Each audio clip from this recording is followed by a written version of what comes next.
Welcome back, investor, to Passive Income Adventures. I just got back to Utah after spending entire summer in Alaska, and I know you didn't notice any gaps because I did not record for about almost 6 months. I think I did one episode in Alaska, so we're back to our regular recording, and I'm super excited to have for my first guest back. You're like my inauguration back into podcasting. Is Anya Cheng with us from Taelor Style. It is a men's clothing rental that uses AI to help men pick their outfits that they can rent for a month. And Anya has a heavy hitter background with large tech companies, like a product lead at Facebook. She's been with Target, McDonald's. She's a mentor at a startup like an incubator that most of us have heard of, 500 startups or 500 global.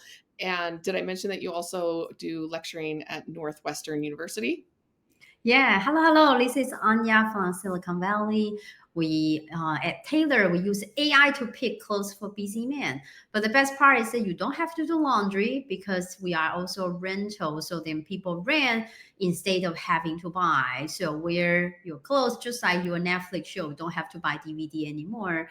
I help you Facebook, Instagram shopping before starting Taylor AI. Head of product for eBay and help McDonald's build their food delivery business when Uber Eats just started, and help Target to build their tech office here in Silicon Valley. So I'm excited to share a little bit more about the future of AI and hopefully help for your passive income.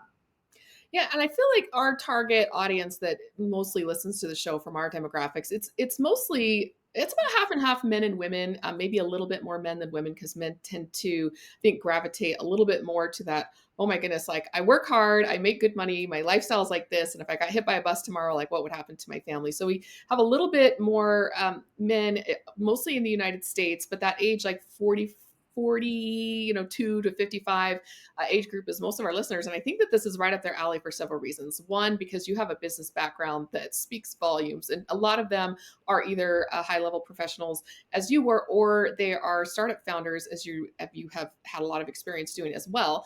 But they're also really interested in investing, which is a startup world. It's seeking capital, raising capital. I'd love to hear more about that, and just talking to the person who's listening to the show who wants to either use the service, invest as an angel startup, and just how to choose companies to invest in it all. I specialize mostly in real estate, so we'll talk a lot about numbers and things like that. But when we're choosing like venture startups, it's a completely different set of metrics that we're looking at. So, how about you kick us off by telling us a little bit about your background, some details, like how you kind of got to where you are. Tell us your origin story, so to speak, and then we can get into a little bit more about what you're working on right now, more in detail about the service and where you're going with it.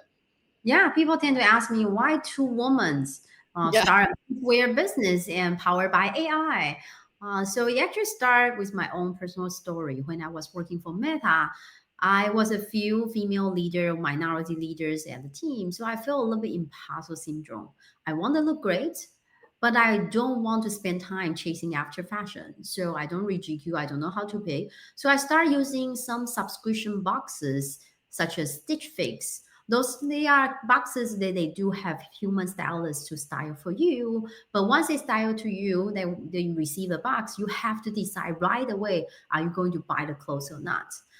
And most people like me hate the commitments. You have to decide 48 hours means you how many times am I going to wear these clothes? Can I buy something cheaper in other places? It's a lot of decision there. So I didn't want to own that much stuff either. So I started using rental company like Newly. You might have heard of them. They backed by Urban Outfitter, 5 years old company, 500 million revenue per year. So they are profitable unicorn in just 5 years in a woman's rental space. But you know what? For all of their customers, you have to pick, spend hours browsing through thousands of garments and pick and browse. It was a aha moment that hit me. Wow, most of fashion company are designed for people who are into fashion, not Mm. for people like me. I just want to get ready for the day and be successful. So probably like a lot of your friends or yourself, real estate agents or real estate investors, you want to look good. You have a lot of meeting to go to. You go to Chamber of Commerce meeting, holiday parties, and fundraising events. You go to client meeting and board meetings, and you don't have time to figure out what's trendy. You don't want to spend time to do shopping. And the worst of worst is a hey laundry and ironings. So The idea of Tailor AI was born. Why not? There's a service that AI will pick your clothes, just like those celebrities, human stylists in Hollywood. And also, then we send people clothes to rent. Circular fashion is booming, 23% growth rate year over year, compared to 2% of retailer in e-commerce, 9 times faster. So people pay a monthly fee, and they fill out a simple style quiz. Then from there, we know their goal, such as getting job, get a day closer deal. Then we send them real clothes for them to wear for a couple of weeks. 10 items they can wear for a month, for example, mix and match to multiple outfit. The outfit already pair perfectly with your upcoming occasions. And then from there, after people wear, they return the dirty clothes and then get new ones. No more shopping or laundry. Yeah, returning dirty clothes. Okay, I have 6 kids. I'm swimming in laundry constantly, and I don't like fashion at all. And I know, I had kind of this realization a couple of years ago. I had gained a little bit of weight, and I was going to a real estate investor networking meeting, and I could not fit any of my clothes. And I was having, a personal moment where I was pretty upset about it. I said, whatever. I'm just going to put on my hoodie and my leggings, basically, my everyday lounge clothes or my workout clothes. And I showed up in the meeting and I realized like I had been really overdressed. I'm showing up in blouses and nice slacks or jeans, my flat shoes, things like that. And I showed up in sneakers and a hoodie and I realized I'm surrounded by men at this meeting and they're all wearing t-shirts and ball caps. And I realized like I don't really like fashion. I don't really care about fashion. And none of these guys do either. And I think that the reason they don't care about it is because they're so um busy and they're so focused on their business that they really haven't got that decision making left to choose fashion. That's how I feel about it. I want to spend the money on it, and I don't want to spend. Oh, I hate shopping so much. So I'm more like a man in that sense. A lot of times. So can you kind of speak to me like who's your ideal customer? Because if it's not a man who enjoys fashion, then you have these men who just show up in turtlenecks and ball caps and hoodies. Like, what's your edge there for the kind of guy that you're trying to reach that would be your ideal customer? Yeah, our customers are people who are socially active but not into fashions. So they need to look good. They don't want to look sloppy. Our customer like sales guy, real estate agent, professor, pastor, recruiter, business development persons, executive. And so they need to look good. They meet with their clients, they meet with their dates. They want to get a girlfriend, boyfriends, they want to close a deal, get a jobs, but they don't want to spend time chasing after fashion. So they definitely don't want to wear exactly the same thing again and again, which is what they have been done the last 10 years. They open their closet, they only see 5 different brands, which is Nike and Lululemon, Banana Republics, and Boots Brother. And in their whole life, they might have one custom suit and that's it. And every Christmas they buy exactly the same thing that they had before, or their wife just pick the same thing for them. It's not because they like that. It's just they don't have other option unless they are willing to spend a lot of mind spaces. Our Mhm. customers say they want to be when you are far away to see them. They don't want to be seen with far away. They don't want to stand out. But when you're walking by them, they want you to turn around your head and you notice them. Wow, this guy definitely stylish. Even like just in the airport, we see people all wear hoodies, but some people's hoodie just seems a little bit nicer, and you can tell this person is casual but is stylish as well. And unfortunately or fortunately nowadays that still we have so much limited attention. So first impression matter, and that's why we see the movies like people transform and suddenly people notice them. And no matter you like it or not, the reality is that the impression matters. So our customers are those people who do want to look good, but don't want to spend time chasing after fashion. Yeah, at time is money. They're always talking about paying people to do things for you in real estate investing, like hire a contractor, hire a wholesaler, hire a realtor. Like your job is to put the deal together, and that we should be willing to pay people because our time is worth $10,000 an hour and not $100 an hour. And so I think this kind of thing, it's like you pay somebody or a service to basically make these decisions for you. So how did you get to this point? Like you're in some very large companies from your past, and how did you get out of these mega companies to eventually kind of migrate over to more of the startup space? What did that journey look like? Oh my God, it's the era of AI, right? Who want to miss the next golden rush, right? So People who are surround me here, a lot of my old colleagues are all quitting job, leaving job, start an AI company. People believe that this is just starting of next 20 years. If you look at back to the technology history, every 20 years there was a giant revolutions. You start with industrial computing for IBM, and then become the desktop of the Apple era, and then it was a mobile apps for another 20 years, and it's beginning era of AI. So I have done through my career through these big tech companies, and then end up at Meta. At that time, was thinking like, what's my next? So I have already done this big company. Yes, I can continue working for maybe Google or another companies, or continue getting on promotions every 2 years. But this is here Silicon Valley, so many opportunities out there, and AI application just beginning. So kind of circle back on your previous questions, like, okay, it's the era of AI, but then when people are investing, how would you know what's good or what's not good? I would say very different from the era of algorithm, which was last generation. If you look at the company like Google, Netflix, they are all era of algorithm, which is like it's giant black boxes. When you type something, something shows up. And what's really important is the algorithm behind. But in that era was a lot more about the software engineering or the team, because a person built the algorithm, which was their secret sauces. And but this era of the AI, every most of company are going to use those big companies large language model. You're going to use OpenAI's, Elon Musk AI, or Mark Zuckerberg's AI. You're not going to build those foundational model your own.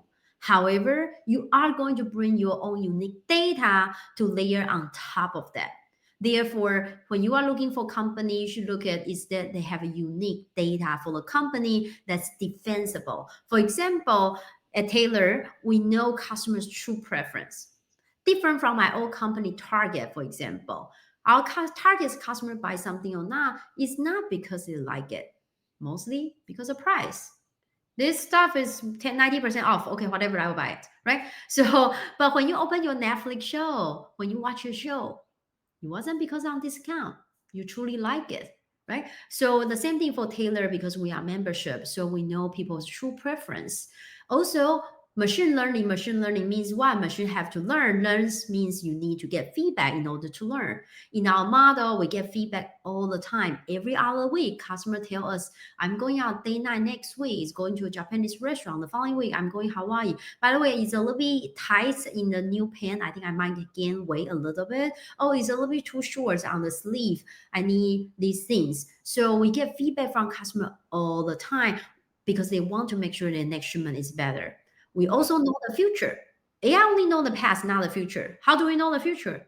We work with over 300 fashion brands: Johnson and Murphy, Marine Layer, Bonobos, Cuts, Runs, most of famous brand that you heard of. So they are designing something next year's collection, so we know the future trend. We also have human stylists on the team. They have their own know-how. And we also know a unique data, which is we know the true quality of every single garment. Fashion brand will say, I am most durable, most sustainable. I can tell you who is lying. I cannot tell you, but I know. I can tell you who's lying, because then when we do the laundry, just like rental car, you come in and wash it, and we send to other people like dry clean business, then we actually really know the quality of a garment. So we put these all together on top of a large language model such as OpenAI. As they grow, we also grow, but we always one step ahead. And that's how we are able to get the early investor of NVIDIA to be on our cap table. Okay, so yeah, um, it's just so different than what my specialty is, but this is why it's good for me, because I feel like I'm good at being able to read a real estate a pitch deck or prospectus, and being able to say, oh, this is a good deal, this is a bad deal, like these returns are not worth the risk that this deal would be making, and all of that, because that's the pond that I live in. But when I interview people on the show who are in a completely different niche, or even a completely different industry than what I've had experience investing before, and I do invest in tech startups, um, because we used to work in that space, but I was more like a marketer rather than a finance person. And so I think it's useful for me to ask you like the dumb questions that maybe an investor who is not as savvy in this, so more of your angel level rather than a venture capital fund, the kinds of questions that they should be asking when they're very first looking at starting in tech. Most people tell me like, "Oh, my buddy has a tech startup, so we threw 50 grand at him or 100 grand at him."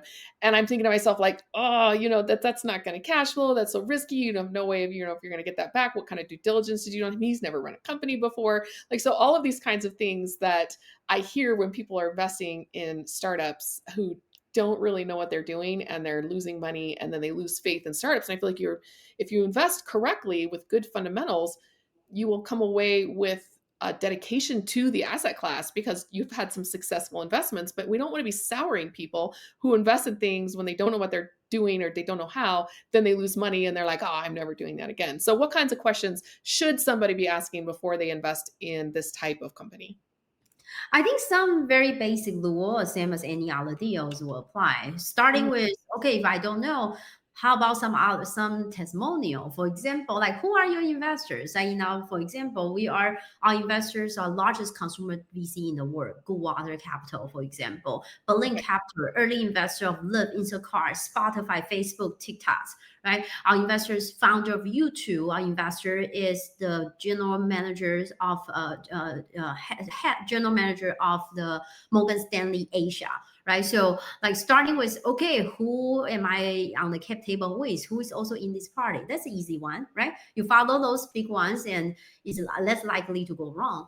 Number two is then if it's more earlier startup, they may haven't been get investors yet. Then you ask them their incubators, right? So like, okay, are you which great incubator did you guys go to? Oh, 500 Global, that's amazing. YC, that's amazing. Or you go to Plug and Play, Techstar, this is amazing. It's just like if you when you hiring people, you ask them, oh, you work for Google, that's great. If not, okay, you graduate from Harvard, okay, that's great too, right? So these are like easy ones. So and then you start with like the business model. Do you feel that there's pain point really being addressed, right? So in our model, for example, and is that addressed painful enough or the market is big enough? In our model, in previously there are other startups that similar things to us, but they are going after guys who are very into fashion. They want to pick something they own. So yes, they might be that, but is there enough guy who are so fashion forward want to renting? But I can tell you that there's 15 million single guy, and there's also there's like a lot of other single guy as well, right? So like I can already tell you there's 15 million single guy and 9 million sales guy in the US alone. So lots of people, and in my projection, over 100,000 of them will make 150 million business. And how do I know my projection is right? Now you ask for comparison.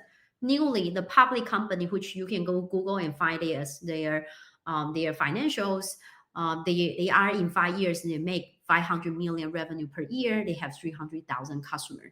My projection is doing one third of what they do with the next 3 years more than that. So Mhm. it seems reasonable, right? So you ask for comparison, but then you also ask for like, okay, some there's we do research like some other company fail, rent the wrong way. Woman's rental company stock price sucks.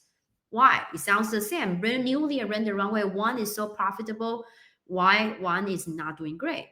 I told you because I say the in this unique economy of woman space, most of women don't buy the clothes after they rent.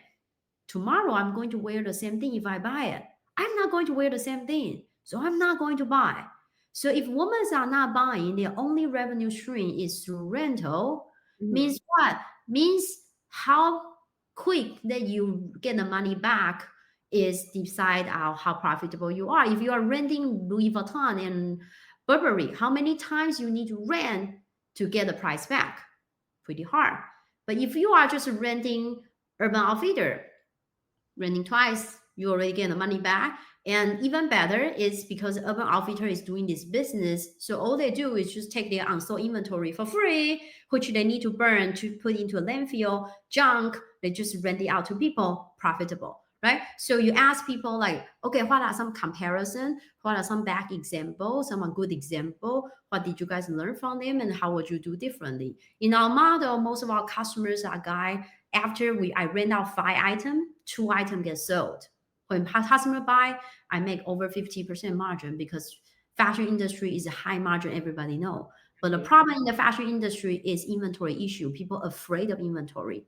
But in my model, zero inventory. I don't have to buy the inventory. We revenue share from suppliers and we rent out because we pay for the customer. So 100% utilization, zero inventories. So you ask people how are you going to compare to different other industry and how does the problem in other industry, how will they solve it? And you understand what's the visions that they eventually want the company be. For example, I imagine one day when people know what to buy, they go on Amazon. When they're not sure what to buy, they come to Taylor. We are more of a service-oriented AI powered company. I Mhm. also imagine one day fashions companies, we are becoming a one-stop shop for channel, data, and technology. Imagine you are a brand in Italy. You have unsold inventory. You haven't entered the US market, which is more than 10 times bigger than your country. Then you send us unsold inventory, I paid you nothing. But tomorrow I start renting, I paid you something. And I also give you data. I told you what Americans are looking for. So then you can do better next year. Mhm. And if you don't know how to do technology, which most of fashion company don't, I license you my AI, I license you my technology so you can do rental, resale, AI styling in your own country, like Amazon to AWS model. And I don't have to run any of the operation in your own country. Yeah. Okay. There's I can tell that you've been doing a product lead for a long time. The things you're thinking about. Now, when I'm looking at an investment, I'm doing a lot of risk evaluation. Like, how likely is this money going to come back to me and come back to me with more friends, right? And so there are certain things that are very low risk that have a high probability of returning, and certain things that are much higher risk that have a low probability of returning. And so when you're looking at one of the things that I invested in the tech space was an AI incubator because I had access to every company that they're incubating rather than having to pick just one. So for me, picking one company that I could diversify across many different AI tech startups was a way for me to not have to become an expert in that space, and it actually pays dividends and it does well because I'm spreading that risk out. Now I know when I'm looking at real estate, we've got like an IRR, an equity multiple, or when you're going to buy a business, you've got that multiplier. And so what types of return metrics are you looking for to invest in a company like this? Because venture capital always say like we're looking for 90% of them to fail because we're looking for the 10% or the 1% that will succeed. So how do you manage a portfolio from a risk standpoint? How do you figure out like, okay, how risky is this and what likely return am I going to get from this company? If you see a startup backed by top tier VC, that means the VC believe the startup will at least return 100 times and up to 3,000, 5,000 times. Okay. Right? So VC are looking for those extremely high return deals like Uber's, Google's, next OpenAI, next ChatGPT's, right? So it doesn't mean you will get, but it's different from the traditional, if most of the investment house, probably 10 times is very, very good, right? In the startup, 10 times is bare minimum. Like if you are have and you join any angel club, people are looking for the deal that with 10 times asset within 5 years. So will they succeed? You don't know, but you know that that's your expectation. And when you have see VC invest in them, that's what VC believe they have a chance to do so. And you're right. Like some people invest in fund, they don't invest in the startup because invest in fund and fund invest in startup. Although people will take 20% of the money of out of you for commissions to make that money, but each fund they might invest in 10, 20 companies. So then you feel you diversify. But you are also right. Then investing in that way, then you don't have to be expert. But also on the other hand, that means you will never learn, right? Because investing in like in next 20 years is AI. So we probably all have to learn. And the best way of learning actually is easy way to actually is you actually investing. So you involve with the founder, you join the first hand information, you heard first hand insight, and that's how you learn and how you become smarter on investing for the next one. So you can choose not to learn, but if you want to invest direct, then a lot of people were using opportunity to learn because they believe that next 10, 20 years are the era of AI. So the better learning, it can be paying the dividends in the future. Mhm. And also it depends on what people think that if you want to get involved. Like for example, some people feel like this is passive income. I don't want to get involved. I don't want to know what's going on. While we do have investor They are big believer in sustainability, for example. They don't have time to launch your own startup, but they don't mind spend 2 hours per week or per month to get involved because they are passionate about that. But if you're investing in fund, or it's the same thing that you invest in stock, even if you are investor of Nvidia, Jensen is not going to talk to you, right? But you invest in startup, you pick up a phone call like, Anya, I got questions. You use Word for as a head of target. I have these things about retailers. I want to get into channel. I want to pick your brand. Like right here, I charge people $600 per hour when I work for Meta as a consultant. And right now, my investor call me anytime, right? So it depends on if you want to, you feel interested about, like some people interested in fashion. Like this is very interesting. I can also overhaul my own style and taste. Oh, this is very interesting. I want to learn more about the supply chain ecosystem. Oh, this is very interesting.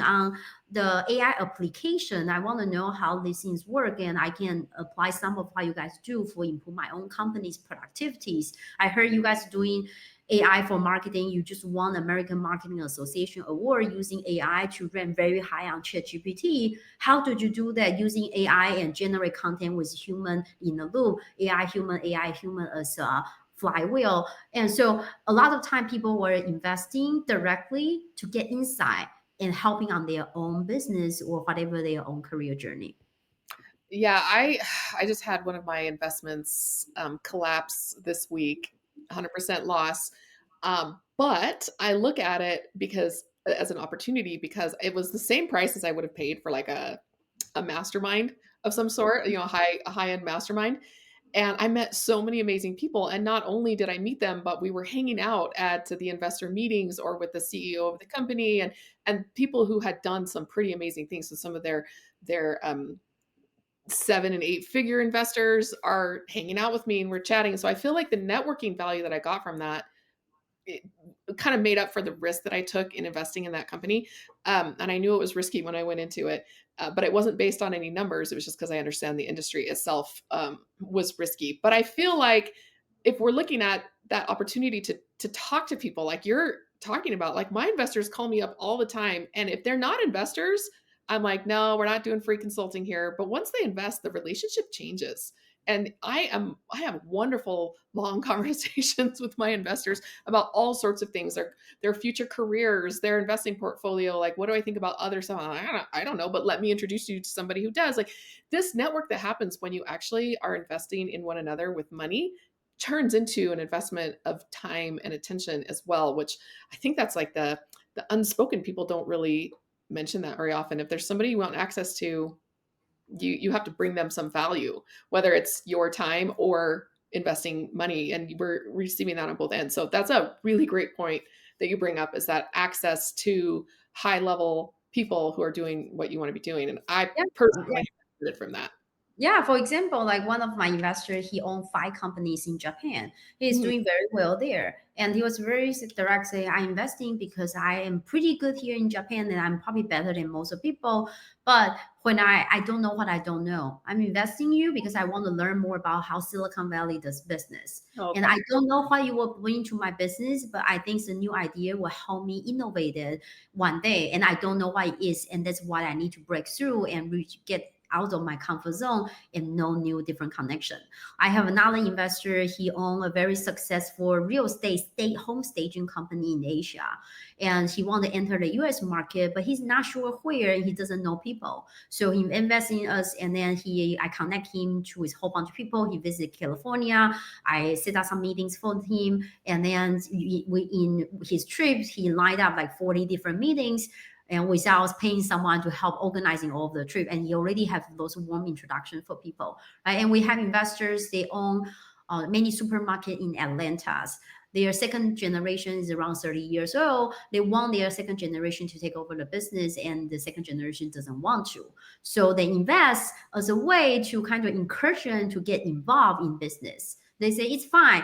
You just at least I will pay for the investment. You will be the name as the investment owner. Why don't you at least attend their investor meetings. So then you learn from Anya and see how they are doing. If you don't want to take over business, fine. But maybe one day you can start your own business in the era of AI. And I encourage you to do so by looking at other investors. So a lot of investors have different goal. Besides, of course, getting money back is the fundamental things, this table stake, but they get additional value out of that exercise. Yeah, I feel like I'm going to make a lot more money back from the network than I lost. And at least I had the opportunity to make an investment and receive a return on the actual money. Whereas if I had just paid for coaching or something like that, the money would just it would just be gone. And when we change our mindset like that, I feel like I'm more likely to make investments. Now, I still want to pick good ones. And I still want to pick ones that have a high likelihood of returning. So, what are some of the financial metrics that people should be looking at when they're investing in a company such as Taylor? They're like, okay, I want to evaluate the risk. I want to evaluate the numbers. I want to go into this with an analytical mindset. And you're very data driven. So, share with us some of the things that we can look at to make those decisions.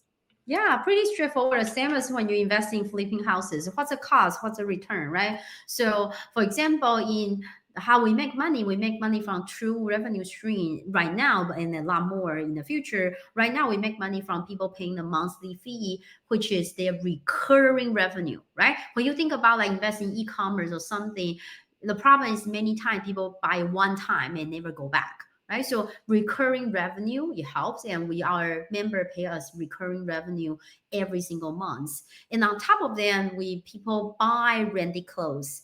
Five items go out, one or two get sold right away. When item rented three times on average, it gets sold right away. We make over 50% margins on resale as well. And then you ask like, okay, what else you have more? For example, we realize what customers are buying is not just the clothes. They are buying the convenience. They see us more like executive assistant, the gadget guy behind superhero in the movies, the fairy godmother. So they ask us, oh, where to buy shoes? What shoes should I buy? Oh, how about hats, accessories? By the way, Valentine's Day clothes is ready. Christmas clothes is ready. Where's my Christmas gift? Can you give me a recommendation? Where to cut my haircut? We realize our customer treat us more like concierge service. So now we are starting piloting to with flower company and jewelry company and selling stuff for the customer for stuff that they are not renting as the service. We also find out that, for example, on the supplier side, our suppliers are amazing fashion brand who know nothing about technology. So we licensing our AI back to them and licensing our technology back to them. The best part is in the B2B sales, the sales cycle is long. It's hard to find the right person. And luckily, all of them are my supplier today. Like I'm Oh, their customers today, right? So I just turn around, they got a phone call. I talked to the boss. Don't you want the AI to pick clothes from your website? Yes. Okay, sounds great. We have that, right? So that's the beauty stuff that I have. So okay, income. Then you talk about cost, like how much money to run the business. If you flip house, how much money you needed, right? In our model, for example, shipping is a cost. But luckily, shipping is about economy of scale. When we scale, the shipping price goes to like 10% of what we have today is economy of scale. Okay, how about laundry? Okay, good. Laundry is economic scale as well, right? So doing laundry is a little bit work now with when you don't have a lot of big machinery or robots. But luckily, we are in the era of robotics and a lot of machinery, so those were easy to be reduced. So you look at the cost to see if the cost is easy to be reduced. Or for example, the cost, we have human stylists. As our AI doing better and better, our human stylists no longer need to examine and make sure the AI is correct, so you reduce the cost. Okay, great. The AI improve the human cost reduce. So you look at if the cost have a chance to be reduced over time. Or for example, in our model for revenue share, because we don't have to buy those inventory, so you don't have to have upfront inventory costs buying those clothes right away. So you look at on the cost side if there's something that can be avoided over time. okay.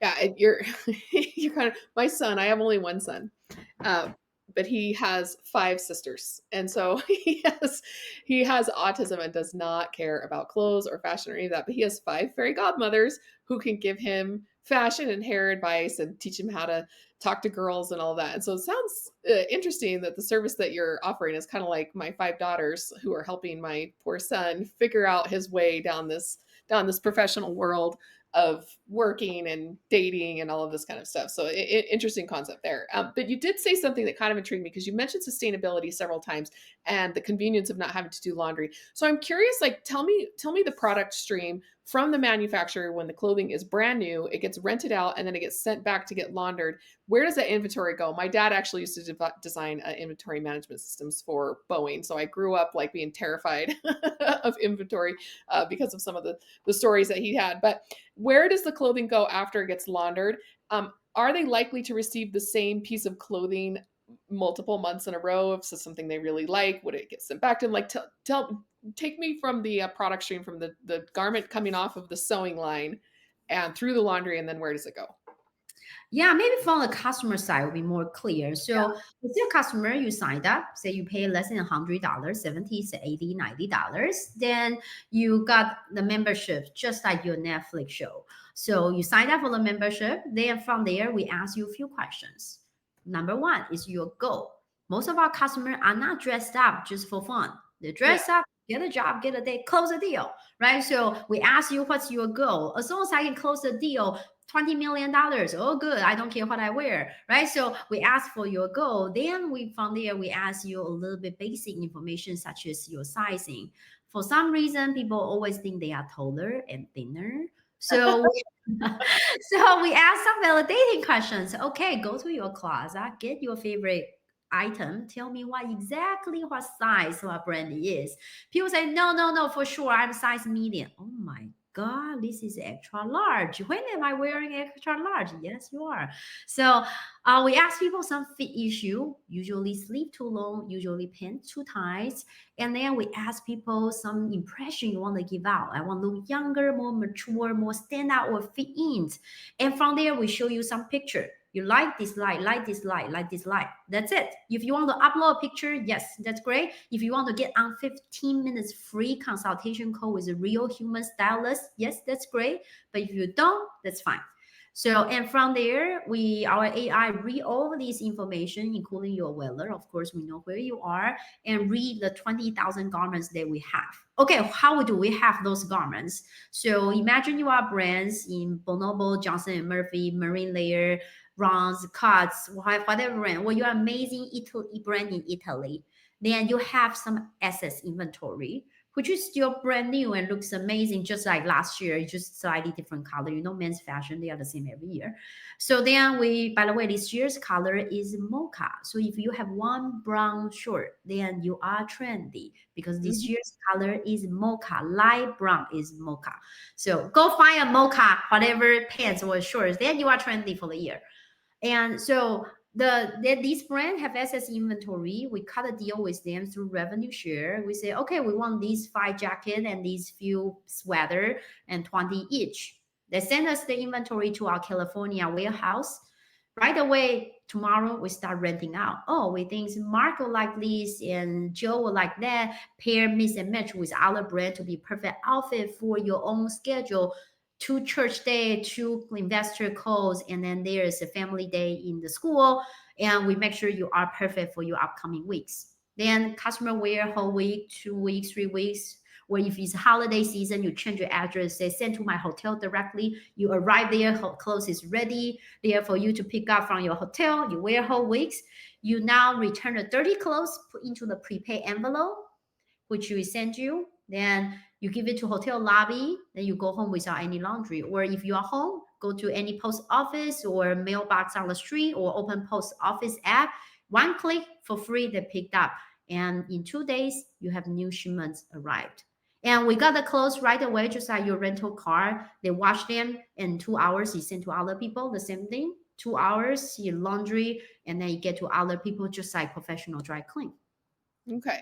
So you do maintain the inventory after the first wearing from the manufacturer. You launder it, then you keep it, and then you're sending it out. And at a certain point, I'm sure it's like a dollar bill. It's like, yeah, this one's not going out again. So you're kind of recycling your inventory that way. It seems like it does solve a problem with fast fashion where you can actually be in style. And in this year, mocha, and maybe next year it's cinnamon or whatever, and they don't have to commit so much, and the fashions are getting worn before they are worn out. That's right. You if you can look stuff try your out of comfort zones. And for example, people will say, "I never wear green," and we say, "Okay, how about this? We'll give you a bonus item. Try this olive color shirt." And the customer will say, "This is amazing. Looks perfect on me. Can I buy three of them?" You have it all day long. Most of the customers they don't know what they are good at. They're looking good at because in their whole life they have been wearing blue bottom up shirts. So this is what they feel comfortable in and safe for them, but they actually haven't pushed out themselves out of fashion horizon, and that's where how we help them, and also help on sustainability because today 30% of clothes go directly from factory to landfill, generating 10% of carbon emissions, 20% of polluted water. Fashion is the most polluted industry in the world alongside construction. So you are not helping the world when you're buying new clothes, but most people probably will never go to a trash store because they don't have time. So this is a great way for you to can support sustainability, still looks amazing every day, while you don't have to really like contribute to the carbon emission to the world.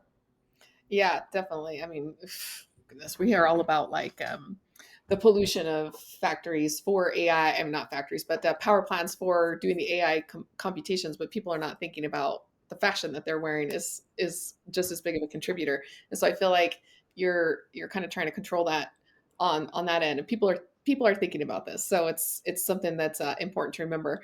To shift gears a little bit, I know people who are have been listening to the show for a while, they know we kind of do this past, present, future. Like, tell me about your origin story. What are you working on right now? And then I like to talk about where you're going, not just from a business perspective, like where the company is going, but a little farther out from that towards your own passive income adventure. Like, what types of plans are you making for when you don't want to work anymore? Here's the thing. It's like, I never want to retire. I always want to work. I hear it from entrepreneurs again and again and again. But at a certain point, sometimes people will have to say, I need to be done because they've either had a family emergency or their own health problems, or they just are burned out and need a break for a while. And maybe they'll find a new passion. So sabbatical, but like sabbatical to sabbatical type of thing. So tell me about kind of what you're thinking in your own journey, your own financial journey, and your own investment portfolio. Like, what are you thinking of in the next, say, 10 to 20 years down the road of what your work and personal life balance looks like?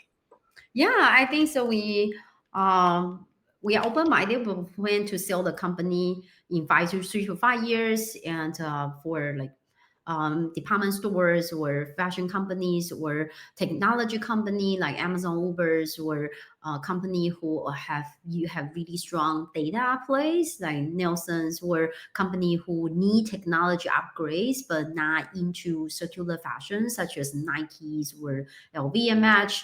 And then from there, I think it's definitely potentially be investors. And I one thing I regret in my life is that when I work for big tech companies, I do have very high income for as an employee. So, but I actually never thought of much of investing because I always think that's something that super wealthy people can do. But after I became startup founder and I realized it's actually a lot more accessible. You go on crowdfunding site, $100 you can invest, and you go to stock markets and easily you can invest. And for most of startups, they take 10, 20, 25K. So you can easily invest in very good, like top tier startup with their money. So I will start a lot more earlier, not just because of passive income, but also like Emma mentioned on the network. Imagine right now you will be on the cap table with the founder of YouTube. You will be meeting those people in their next investor meetings, right? So it's definitely like people pay like few $1,000s to get into like chamber of commerce or certain clubs or what, like why not you actually not paying any of this, but then you can invest in AI company, potentially return 10, 30, 100, 5, like 3,000%, 300 to 3,000 times return. And that's definitely feasible, possible, because in like Uber case, $50,000 investment returns 200 million if you are Uber's early investors, right? So I would say definitely that. And I also definitely want to encourage female investors. We all know today 50% of US populations for business are actually founded by women. 30% of technology companies in Silicon Valley are founded by women. But today, VC money only 1.8%, 1.8% to female founded company. Oh, It's crazy. It's crazy. But That's TechCrunch and all research show woman-founded company has 35% higher ROI return than men-founded company. So why are you not investing in woman-founded company? So one of the reasons is people like to invest people who look like them. So that's just our bias and nothing rational. So women investors stand up and go on crowdfunding site and go to join women's angel clubs, talk to female founders. You get much higher chance to succeed in ROI and also supporting female founders. Yeah, very interesting. I love how you bring that up because I feel definitely in a male dominated industry. Although the last, 7-ish years that I've been in it, the last few years, I've definitely noticed a huge increase in the number of women who are at the conferences, who are at the networking meetings, or the number of women partners that are actually in the deals that I'm doing. In fact, this company that we founded right now, Rhetorical Capital, my husband and I, it's mostly women, and then we have two men, and it's basically minority and female owned business, which we didn't do that on purpose. It just that's kind of how it shook out. And I've always been kind of interested on how that works, where we just have more representation at the table coming in and getting access. Like you said, it's much more accessible than people think. And thinking ahead to that, it's like, how am I gonna pay for my lifestyle? Like, how am I going to, could I turn the faucet off tomorrow and could I keep the thing running? I think is a really important question for people to be asking themselves. So I appreciate you coming on the show and kind of sharing what you're working on, giving your background and how these kinds of investments can be so accessible for people and part of a responsible portfolio that can support your family when you get to the point where you're like, do I need to turn off the tap? Do I need to do a different adventure coming up? Because we all get obsessed with our businesses, and sometimes we forget that, there might be some other things that we need to set aside time to do. And so always thinking ahead to that and starting sooner. You got that. The sooner you get started, the sooner you can wish you got started sooner. So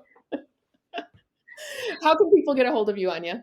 Wonderful. So if you are investing and interested in AI applications, sustainabilities, reach out to me. My email is Anya, Anya, at Taelor.ai. That's Taelor.ai. Holidays around the corners, or if you are a man who want to make over but don't want to spend time chasing after fashions, go on Taelor.style. That's Taelor.style. Taelor.style. The best gift is time, best gift is style, and best gift is not doing laundry. So use the code podcast25 to get 25% off first month. Use the code podcast gift to get 10% off your gift cards right away. Yeah, love this. That's how your fairy godmother can make sure you're dressed well. Is just signing you up for this.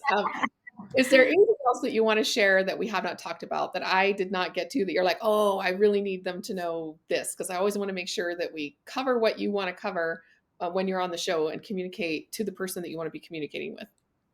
I think it's just people like for people who are investing or sometimes the same thing for founder. We see people sometimes you don't always believe in yourself. You feel like, how do I know? How do I know what I know? I want to share just one story. When we started, we went on startup competitions. I found 42 formal judges, and my pitch was perfect. So we won the West Coast Championships, ready to compete on the global final. It was it was hosted by University of Chicago. When I went on the global final, my pitch was perfect. But when the judge asked me questions, I was stunned because in Ah, my head, I was thinking, oh, this question, practice judge number 37 asked me, and I put the answer in the appendix number 2. I didn't believe that I could answer. I was trying to think of what people told me about the answer. But when I went home, I look at the whole recording. The question was so easy. I can totally answer that perfectly. But I just at that time I was just starting the company. But imagine someone like me who already done through 15 years in big tech company, help you Facebook, Instagram, shopping as head of product for eBay. I still doubting myself and thinking, am I qualified to answer the question? So if you would feel the same way, sometimes like, am I qualified investing? I'm not an expert. I don't know this. Like, go ahead and how do other people know better than you? A VC, if you go look at a VC, a lot of them were college kids out of school, associate in the company. They are deciding the deals. Are you really knowing less than they know? Maybe or maybe not. So believe in yourself. Of course, in that competition, we lost. We lost $100,000. We didn't won the global championship, but with the learning in mind, we went on. Believe in ourselves, go on the Draper University competitions, and Team Draper hosted the investor of Elon Musk, and we won the global competition championship among 500 startup. So believe in yourself, you might change everything.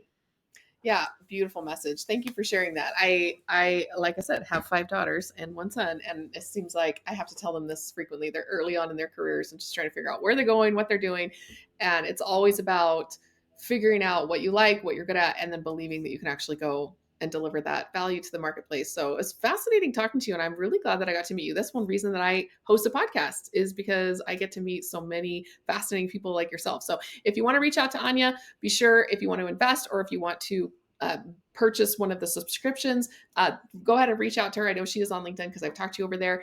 And if you want to reach out to me, investwithemma.com. We do real estate loans. Basically, it's 10, 12%, boring, boring, boring, super safe. But this is what you will need in your portfolio for cash flow. So when my husband left his job and we became full-time investors, retired early, one of the biggest issues that we had was that we didn't have enough cash flow in our portfolio. And so being able to lend money out to business people that was coming back, it's very different than an equity investment where you get paid if the company does well, or you lose your money if the company doesn't do well. I kind of get paid no matter how the company is doing. And so having a good balance in your portfolio of things that can give you some that long-term growth, as well as things that can cash flow and support you in the short term, that's basically what we're all about, is helping to expose you, the listener, to many, many different options so that you can build a portfolio that works for you in different goals and different aspects of your life. So would love to have a conversation with you about that at investwithemma.com. Thank you again, Anya, for coming and speaking and educating us. Thank you so much. This is Anya from Taylor Style. All right, I will see you back next week on our passive income adventure coming up. Thanks for listening.